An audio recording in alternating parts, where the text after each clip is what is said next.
All right, welcome to the show, The Wolf Report, episode number 2. What is the word for the day? Remember those little things you would do? Sometimes they'd be on TV, sometimes they'd be in school, whatever. The word for the day. Well, the word for the day all week long is hot. It is extremely hot across more than half of the nation. It is red, in the red, as they say. It is triple digits in many places and approaching that with very high humidity. We don't have to tell you it's hot. You know it. You step out in the morning and you feel it. Summer is certainly here and here with a vengeance. Do take care. It is so very hot. Check on your friends, loved ones, animals, especially the elderly, those who may be recovering from surgery or something like that. Very, very hard week for them. I was just talking to someone. They said when they left work, they were going to jump in the pool. Sounds like a good thing. Hopefully you've got that thing cooled down. I'll tell you, you'll need it. Well, in the news, there has been a lot of continued releases of decisions by the United States Supreme Court as they're getting ready for their recess. They are sending something out every day. And there's a couple we want to talk about in the Wolf Report today. One of them, in an article on Newsmax, by The Wire, is Trump hails high court win on executive power. Article goes on to say President Donald Trump on Monday celebrated what he called a landmark Supreme Court victory after the justices expanded presidential authority to remove leaders of independent federal agencies. Big win just moments ago at the Supreme Court in the Slaughter case, confirming presidential power in our country to remove executive branch officers and agency appointees or representatives under Article 2, President Trump wrote on Yes, Truth Social. The president called the 6-3 ruling historic and unprecedented, adding that it was one of the most important ever given with respect to presidential powers. Quote, "It is such an honor to be the sitting president who won this historic and unprecedented ruling," Trump wrote. "Thank you for your attention to this matter," which is a usual tagline that he puts after his post. The Supreme Court ruled that Trump lawfully fired Democrat Federal Trade Commission Commissioner Rebecca Slaughter, overturning the court's landmark 1935 decision in Humphreys Executor versus United States, which had limited a president's ability to remove leaders of certain independent agencies without cause. According to the news organization Reuters, the ruling invalidates statutory tenure protections for FTC commissioners enacted by Congress more than a century ago and significantly broadens presidential authority over executive branch officials. The case stemmed from Trump's March 25 dismissal of Slaughter, whom he removed over policy differences. Lower courts had blocked the firing, relying on the 1935 precedent that allowed Congress to shield certain independent agency officials from removal except for reasons such as neglect of duty or malfeasance. The Supreme Court reversed those decisions and concluded that Article 2 of the Constitution gives the president greater authority to supervise and remove executive branch officers. The ruling represents a major victory for advocates of the unitary executive theory, a constitutional doctrine embraced by the Trump administration that holds the president possesses broad authority over the executive branch and should be able to remove agency officials who exercise executive power. One more thought on this, and we'll go to the next one. Reuters noted that court the court emphasized that this decision should not be interpreted as affecting the independence of the Federal Reserve. And many will laugh at that, which justice described as having a unique historical status. And to that, we say amen. So anyway, he got him a great victory in that one. And so he was, very excited about that. There has been also some movement in other areas. President Donald Trump also further stated yesterday that he vowed to take further action against a Federal Reserve Governor, Lisa Cook, after the Supreme Court let her remain on the central bank's board while her legal challenge to his attempt to remove her continues. The Cook lawsuit, having to do with her suitability in sitting on the board of the Federal Reserve, was sent back by the Supreme Court on a strictly procedural basis, Trump wrote on Truth Social. Quote, "We will take the appropriate action immediately to make sure that someone who has committed wrongdoing will not be making vital decisions concerning the welfare of the United States of America, exclamation mark, end quote," the president added. Trump's statement comes shortly after the Supreme Court issued a pair of decisions that broadly expanded presidential authority over independent federal agencies while carving out an exception for the Federal Reserve. So we will see. He didn't like the one, but he liked the other. And he's been mainly winning these, or has a possibility of winning them, as the court is making some very, very historic decisions. There are more to come.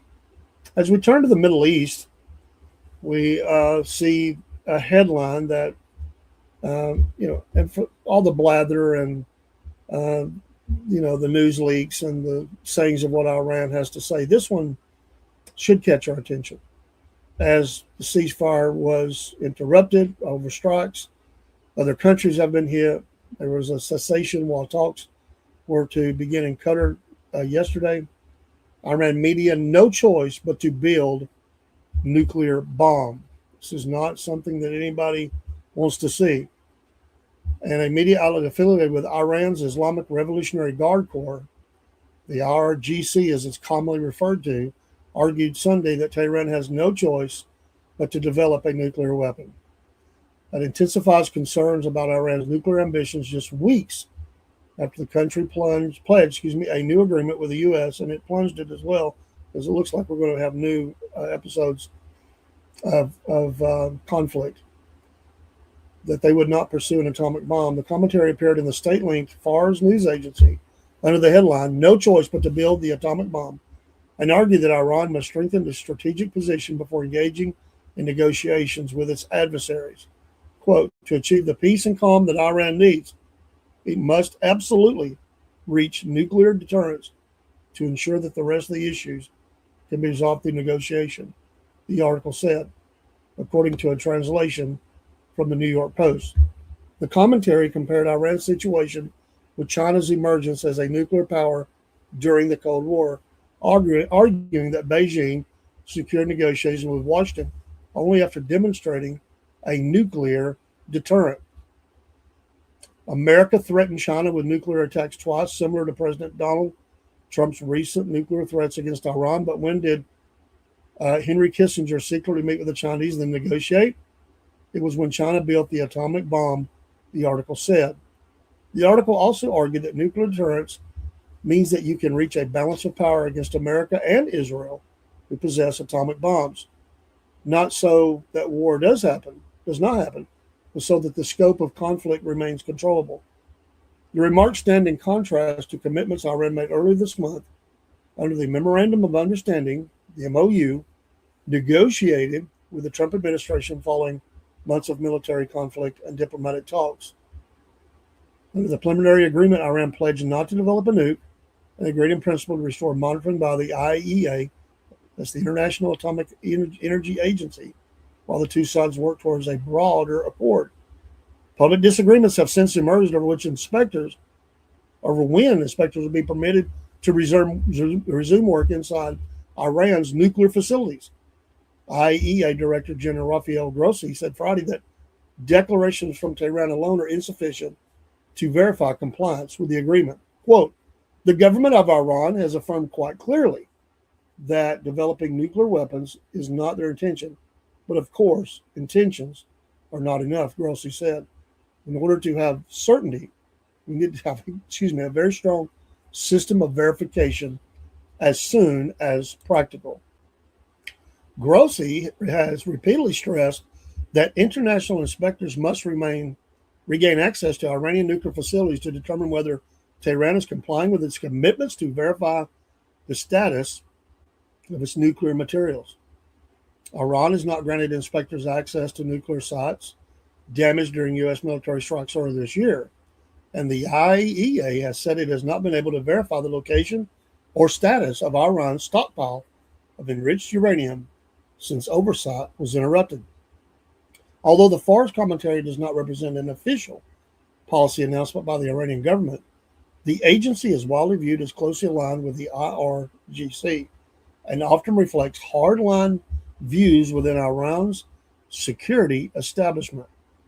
The publication is likely to complicate a fragile negotiation between Washington and Tehran as both sides try to finalize a permanent nuclear agreement while maintaining a ceasefire following the Assur's conflict. Certainly, that is not the news we want to hear. There is also a report that Iran's $6 billion in assets in Qatar to be released. The president said Monday that $6 billion in frozen Iranian assets will be released by Qatar as negotiations with the United States were challenged by attacks across the Persian Gulf this weekend. Masoud Pezeshkian's mention of the funds appear aimed at selling the Iranian public on the interim deal, particularly as its grip on the Strait of Hormuz had been tested by efforts to open Oman's territorial waters to both inbound and outbound traffic from the Persian Gulf. Iran's attacks and threats stopped cargo ships and tankers from moving through the strait, of course, in which about a fifth of all the traded oil and natural gas passed in peacetime, creating a global energy crisis. Pezeshkian offered praise for the interim deal in comments published Monday by the state-run IRNA news agency, calling it a great victory for the Iranian people. Based on the plans made, $6 billion out of the total $12 billion of Iranian resources in Qatar will be released and returned to the country, and necessary follow-ups are being carried out. He said he did not elaborate. He is a reformist within Iran's theocracy, as the highest-ranking official within Iran to reference the release of the funds held by Qatar, a key mediator along with Pakistan in the negotiations. So far, U.S. officials say no frozen Iranian assets have been released. Qatar has not acknowledged any such transfer, and Iran attacked a tanker filled with Qatari crude oil this weekend during the crossfire in the Persian Gulf. Meanwhile, yesterday, confusion mounted when the next round of talks between Iran and the U.S. would be held. Pakistan, a key mediator, has said talks will resume Tuesday. The Trump administration on Sunday said nothing has been canceled, and technical talks are on track for the coming days. So we will see oil, money, funds, bombs. Sounds like a bad story and a bad song that's on repeat. So we will see, as Iran wants control of the strait and to charge tariffs and fees and duties and whatever else they want to call it. And the U.S. obviously wants that to remain open, as would the rest of the world. Kay Bailey Hutchison told Newsmax that Trump's patience with Iran was, quote, wearing thin. The Texas senator and the U.S. ambassador to NATO said Monday that President Donald Trump's patience with Iran is, quote, wearing thin, end quote. She said that the Islamic regime continues to make promises it has no intentions of keeping while dragging out negotiations. During an appearance on Newsmax Wake Up America, Hutchison said the latest ceasefire has done little to change Iran's behavior and suggested Tehran is simply trying to buy time, which has been an accusation many times for Iran. Quote, obviously this ceasefire is not really a ceasefire, she said. You just see Iran continue to promise and then not deliver. Promise and not deliver, promise and not deliver. And I think the president's patience is wearing thin, rightly so. Hutchison pointed to planned talks in Qatar, but questioned whether Iran is generally interested in reaching an agreement with the Trump administration. Now we're seeing that the meeting will be in Qatar, which is a lot closer to everyone that's involved.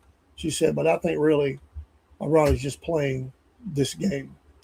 She also addressed reports of growing anti-regime protests inside Iran and opposition forces gathering outside the country's borders, saying a popular uprising would offer the best chance for meaningful political change. Quote, if there is any hope for an uprising within Iran by the people, that would be really, I think, a hopeful turn of events. It's hard to see how the people can do anything since they're not armed, but that is something we'll be watching very carefully. Obviously, ask whether Iran still has the military capability to continue fighting if Trump ultimately decides to take further military action. Hutchinson said that the regime has lost much of its offensive power. I don't think they have the real ability. I think they are menacing, but they don't have the capability to actually attack in a meaningful way. I think those assets have been destroyed. Hutchinson said the bigger question is whether Iran's negotiators recognize that Trump has consistently followed through on his warnings, has made clear what he expects from Tehran. Look, you just have to keep wondering what the Iranian people that are negotiating are thinking, because the president has been so clear that you've got to stop the bombing. You've got to open the straits without fees and different delays, she said, while expressing hope that the Qatar talks produce progress. She also said expectations should remain modest given Iran's track record. I hope that in Qatar, we all hope this. We just keep saying, I hope, I hope, I hope. But I know everyone's patience is wearing thin, and we are all hoping for the best, but not expecting very much. Well, let's turn to sports for a brief moment or two. A couple of major stories. One of them, well, there's really two or three that are, certainly two that are very sad for the people involved and for such a promising career. Yesterday, the NFL's Detroit Lions released cornerback Terrion Arnold, who was charged over kidnappings. He was being held on a $1 million bond. Prosecutors had said that he should get no bond. And he didn't give him the requirement of an ankle monitor. He said the paparazzi who follow him around would be the monitor. But the Lions released him. He's accused of abduction and beating of three men who prosecutors believe he wrongly suspected of having stolen luxury goods and $100,000 in cash from him. The team made the announcement on the X social media platform. Arnold had 2 years left on his 4-year rookie contract worth $14.3 million. The team did not give a reason, but the announcement came the same day that a Florida judge set Arnold's bail at $1 million. Prosecutors say the three victims, including a man who worked as a driver for Arnold, were robbed while being held at gunpoint in a Tampa apartment in February. Prosecutors had wanted Arnold held without bond, but he was given that bond. He has 8 felony charges right now. So we will see what happens. What a sad story of just having so much success and then throwing it all away. That is unbelievable. There's another story that I think that is tremendously sad as well. I used to love to watch him run. I'm not a Tennessee Titans fan. The former Tennessee Titans and Arizona Cardinals running back Chris Johnson. Remember that guy? He's very fast. He revealed on Good Morning America that he had been diagnosed with ALS. He's 40 years old. He told the co-anchor of the Good Morning America show, Michael Strahan, that he was diagnosed with the disease in 2025. There's no history of ALS in my family, said Johnson, who was using a speech-generating device based on recordings of his voice to speak. My doctors believe my case is what's called sporadic ALS, which is actually how the vast majority of ALS cases happen. That's one of the reasons this disease can be so shocking. It can happen to someone who never expected it. Johnson played 10 seasons in the NFL with the Titans from 2008 to 2013, the Jets in 2014, and the Cardinals from 15 to 17. He earned the nickname CJ2K after he rushed for 2,006 yards in 2009, which still ranks 7th in NFL history. He broke the NFL single season record for yards from scrimmage that season, 2,509, and was named the AP NFL Offensive Player of the Year. Titans owner Amy Adams Strunk released a statement on Johnson's diagnosis, noting that the former running back's leadership on the field, in addition to his impact in the locker room and Nashville community, have written him permanently into the story of this franchise. Strunk said the Titans would support Johnson throughout his journey. The Cardinals and Jets also released messages of support. ALS, which is an acronym that we know, amyotrophic lateral sclerosis, is commonly known as Lou Gehrig's disease, and it is a neurodegenerative condition that affects nerve cell communication with muscles throughout the body. The disease leads to muscle weakness and can cause deterioration of the ability to move, speak, and eventually breathe. Honestly, I don't know if you're ever fully processing it, he said of the diagnosis. At first, you're in shock. Then you realize you have two choices. You can give up or you can fight. I chose to fight. God bless him. Pray for him as he continues his fight. That's horrible. What a great athlete, amazing talent, and just hope that he can live as long as and not leave us too soon. That's horrible. And for all those, there's a lot of diseases out there, and we need more research in helping some of those things, whether it's autism or ALS or different ones. Let's pray that they find some answers soon for things like this that rob the ability to speak, even strokes. My wife went through that. She lost the ability to speak. That was very hard for her. And then with continued decline, was not able to be able to type as well. Well, there's some good news. We'd like to share good news on the Wolf Report. And one of those, today's good news, is about a set of twins who could not hear at birth. They were preemies, and they have some good news on this. And what is believed the first surgical program of its kind in Australia, a pair of profoundly deaf twins have received the cochlear implants at the same time. The marathon 8-hour surgery involved 4 implants on 4 ears in 2 boys, all done in order to minimize the impact of pre- and post-surgical preparation on the family and for the twins who survived a premature birth to make another important milestone together, hearing mom's voice for the first time. Wow. Artie and Jack were born prematurely due to a genetic condition. Though they've grown up healthy in many ways, they couldn't hear a fire engine if it were next to their head. A cochlear implant is a small device that transmits sound directly to the hearing nerve while bypassing the ear. It's fixed under the skin and held in place with a magnet that connects to an external device mounted above the ear helix. In April, ear, nose, and throat surgeon Ritwik Reddy operated on both at once in what is believed to be the first time this procedure has been organized this way. After a recovery period, Artie and Jack went to the Shepherd Center, a provider that helps children who experience hearing loss in New South Wales, to calibrate the implants to each child's needs and at long last turn them on. Their mother, Emily Porter, spoke with ABC News Australia about the moment. Quote, "It was incredible and emotional for them to turn their head to the sound of my voice and see their little eyes widen at the sound of that it's just mind-blowing," end quote. In comparison to other Australian states, New South Wales has for years had less revenue for cochlear implant funding assistance. Covering Artie and Jack's surgery, ABC News spoke with NSW Government Health Minister Ryan Park to inquire about the deficit compared to other states, and received a reply that $20 million of Australian money would be provided in the next year's budget to organizations like the Shepherd Center, specifically for helping parents afford cochlear implants and surgery. "I think this will be one of the most important decisions I make as part of this budget, and indeed during my time as health minister," said Minister Park. "These kids deserve the very best start to life, and we're hopefully playing a role in delivering that for them and their families. Though they will need extensive therapy for the rest of their childhood, Mrs. Porter and her husband, Ian, are looking forward to the future and to every morning when they and their firstborn son, Tommy, get to turn on Artie and Jack's implants and bring them back into the wonderful world of sound that for so long they had lived apart from. They smile, and you can tell that they're understanding what you're saying. You're talking to them. It really is a gift and a miracle," Mr. Porter said. What a great story. I mean, who doesn't like something like that? If you want to see that, you can see that at Good News Network. we get some of our good news stories. Unfortunately, Law News only wants to share the bad.